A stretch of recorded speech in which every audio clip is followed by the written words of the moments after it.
Welcome back to Tech Wizard Stream. I'm Tech Wizard, and this is What's New in Icarus.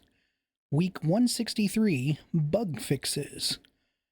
We're looking today at some different fixes and quality of life improvements that the devs have listened to the community and adjusted. Most notably, in our last episode, we talked about how we had hoped coconut trees would provide wood when harvested in a crop plot. And it looks like they have listened to the community. And we now have coconut trees that provide wood in our crop plots when harvested. Also, there was an issue with a contact radio that it would find the nearest contact device and not the most upgraded.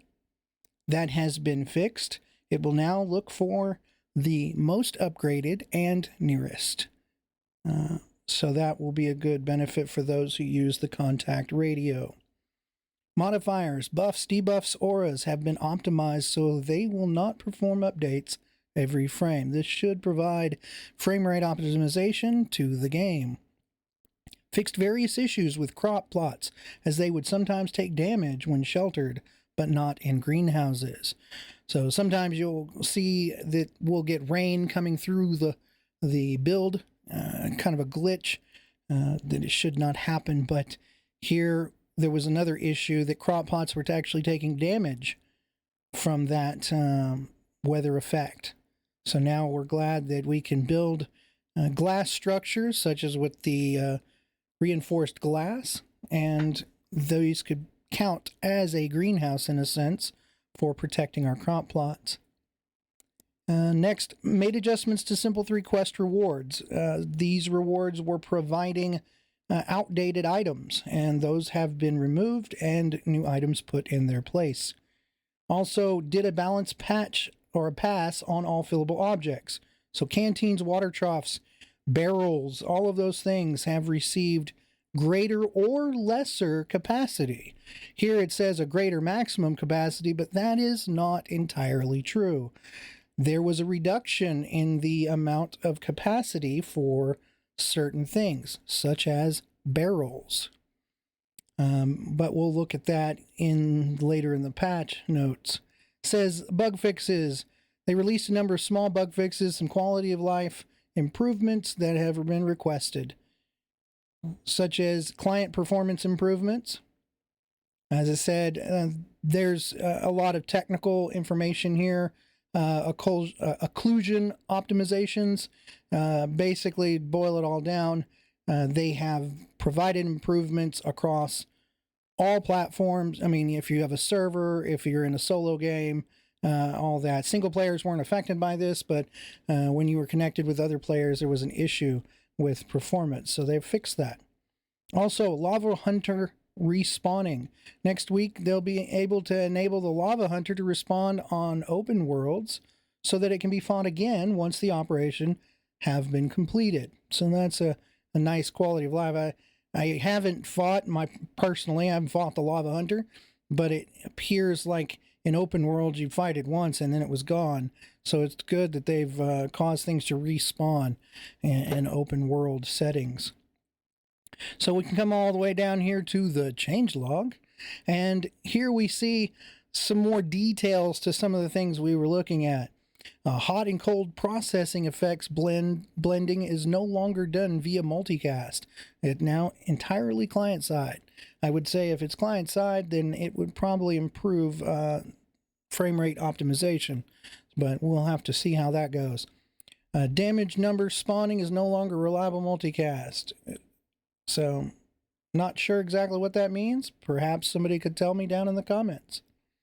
Hot and cold post-processing effects are now gradually eased in and out of when applied. So basically, when you moved from a hot, cold, normal, or cold environment, these hot and cold post-processing effects were kind of just popping in, and that was affecting kind of your immersion. So they're going to ease into those a little bit better.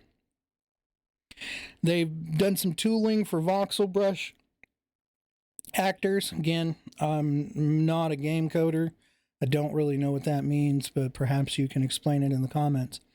Add overlapping or duplicate actor detection to prefab tool. Again, updated crocodile crit setup to be more accurate and provide more predictable hit reactions. So those of you who are on the New Frontiers map and deal with crocodiles, I guess their crit setup is a bit more accurate. Increasing the weight of rifles and shotguns and rescale pistol weights. So your rifles now, both shotgun and rifle, are going to weigh more. Reduce the weight of pistol rounds, increase the weight of shotgun shells. So they're just trying to optimize the weights of things to be a bit more accurate realism. I understand this is a video game and we don't always think about the need for perfect realism. But looks like they're trying to adjust the weights a little bit so people can't carry as much of one ammo as another. Better differentiate firearms and having weights more reflect the weapon size. So yeah, fix the typo in the Kiwi mission. Didn't see the typo, so maybe you can tell me what it was. Fixed crops taking damage when sheltered, but not inside a glass house. Yep, that's what we talked about that. Shrink thickness of floor weather culling mesh. Yeah, a bunch of more stuff that doesn't affect the average gamer. They don't really know what that means, but I'm assuming it's just improves gameplay. Adding updated destructibles for turrets. Okay, I don't know if that means like when your turret's taking damage, pieces of it start falling off. I don't know if that's what that means, but it could be. Fixed mission explosive using in Zephyr and new missions using an unnecessary skeletal mesh instead of a static mesh. Now, again, I kind of understand these issues relate to how the game is coded and how well your graphics are able to render it. So I'm assuming a skeletal mesh was harder to render, whereas a static mesh would be a little easier. Updated turret destructibles. Again, tweaked light assault carbine gunplay to be a little more tame. I guess it was animation, shaking, bouncing all over the place, so it's a little easier to aim, I would assume. Modifying the contact radio logics. Yep, we talked about that. Adding, again, another structure. I am a pre-built. Moving seed to the resource section of the field guide so it shows the recipes it is used in. So that's cool. Some adjustments to the field guide. I like the field guide. I use the field guide quite a bit.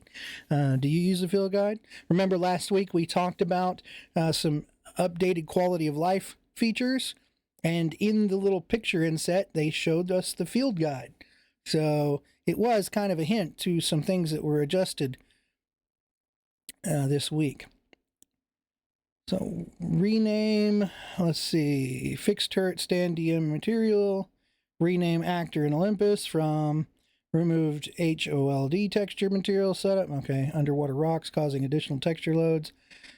Fixed medic cabinet collision to ensure shelter is correct when the cabinet is inside. So likely this cabinet was taking damage because it wasn't registering as being indoors. So OLY, further level actor cleanup. Not sure. Sticks, that's the DLC, the second map, the second DLC. Removed empty mesh actors. Okay, cleaned up some optimizations, I guess. Increased rope albedo resolution. Okay, more optimizations. Material, remove GT. So just some typos, looks like. Fake changes to prom. No. Removed unnecessary material overrides. Nope. Let's get on down here. Added max stack size text to field guide. Okay, so we get to see what the max stack size is on your field guide. So that's a good fix. Let's fix the trophy, the Vesper trophy. Let's see. Fixed wood cupboard being uncraftable on matching. I wonder if that's machining bench and fabricator, probably. The matching bench and fabricator. GFur settings, updated GFur, disable light functions, update simple quest reward, adding bramble and coconut in their seeds. So some rewards you get there. Remove thermos drinks from simple quest rewards as they were for the old drink system. Increased enzyme reward count. So the enzyme reward count for simple quest to 2 through 5. Granted a small amount of XP when harvesting bones. Now that's an interesting one there. We now used to never get XP for harvesting the bones from the animal. Now we will get some XP. Very good, very good. Half the time I just left the bones laying around because I knew I wasn't going to get nothing for it if I didn't need it. So, very nice. Fix biofuel radar screen visuals.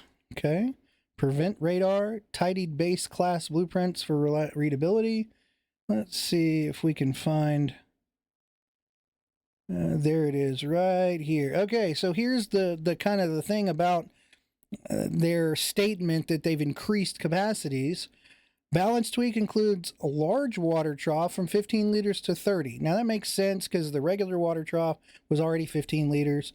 So if the larger one was 15 liters, then, you know, it needed to be increased. Makes sense. Increased filtered water trough from 30 liters to 60 liters. Well, that's good because it takes a lot more to get the filtered water trough. You got to learn the other two items. So it seems like it should be an increase. Decreased water barrel from 300 liters to 150 liters. So, not sure about this. I guess 150 liters makes a little more sense. I'm not sure if a regular barrel in real life holds 150 liters or 300. So, I'm not sure why they wanted to reduce from 300 to 150. I guess because some of the other containers maybe are at 300 liters or more. So, this would just show the progression. But, as a person who has a water barrel, I'm not super happy with the whole reducing it in half, but I guess I'll just have to build a second barrel. No biggie. So anyways, these are our patch notes, our change log basically for this week. If you have any questions, comments, anything you'd like to see as a change or a fix, let's talk about it down in the comments. Let's see what's coming next in our next update. This has been What's New in Icarus, week 163. Thank you for joining us, and have a wonderful day.